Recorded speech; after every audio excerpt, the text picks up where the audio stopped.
कंधे का मूवमेंट बंद हो गया है, कंधा जकड़ गया है और आपको लग रहा है कि ये फ्रोजन शोल्डर हो गया है। सो क्या होता है फ्रोजन शोल्डर, क्यों ये टर्म इतनी कॉमन है, क्यों हर आदमी आपके पास डायरेक्टली डायग्नोसिस लेके पहुंचता है कि डॉक्टर साहब मुझे तो फ्रोजन शोल्डर हो गया है, भाई साहब सही करिए इसको।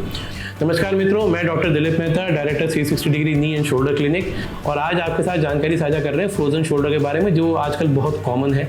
तो मित्रों, फ्रोजन शोल्डर बेसिकली क्या होता है? फ्रोजन शोल्डर का मतलब होता है शोल्डर का फ्रीज हो जाना, यानी शोल्डर का मूवमेंट कम हो जाना, अटक जाना। अब ये होता क्यों है? क्योंकि फ्रोजन शोल्डर बेसिकली एक तरह का लक्षण है जो कई कारणों से हो सकता है। तो सबसे पहले हमें ये जानना ज़रूरी है कि हमारे शोल्डर की एनाटॉमी क्या है।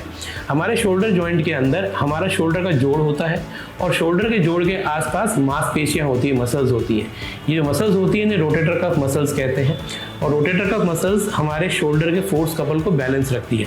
अब दोस्तों, सबसे इंपॉर्टेंट बात हमें ये जानने की है, जो शोल्डर का जॉइंट है ये हिप जॉइंट की तरह कोई बॉल एंड सॉकेट जॉइंट नहीं है, ये प्लेट होता है। ग्लिनॉइड एक तरह का प्लेट होता है और इस ग्लिनॉइड की प्लेट के साथ हमारा ह्यूमरस बोन अटैच होता है और इसे बैलेंस के साथ चलाया जाता है। शोल्डर के अंदर कहीं भी कोई प्रॉब्लम होगी तो सबसे पहले आपके शोल्डर का बैलेंस डिस्टर्ब होगा।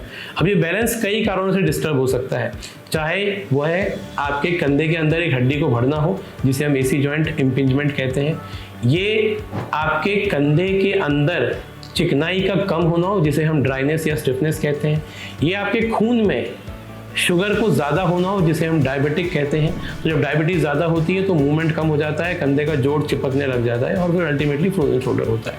चौथा, ये केवल मसल की कमजोरी हो, यानी आपकी मांसपेशियां कमजोर होती जा रही है, कमजोर होने के साथ साथ मूवमेंट कम होता जा रहा है, आप बहुत सेडेंटरी लाइफस्टाइल जी रहे हैं, कंधे का मूवमेंट नहीं होता है और धीरे धीरे कंधा स्टिफ होने लगता है। तो इन कारणों को turn by turn rule out करा जाना चाहिए कि फ्रोजन शोल्डर डेवलप क्यों हो रहा है। फ्रोजन शोल्डर जब डेवलप होता है उस कारण को जब तक आप पूरी तरह रूल आउट नहीं करेंगे, फ्रोजन शोल्डर दोबारा होने लगेगा।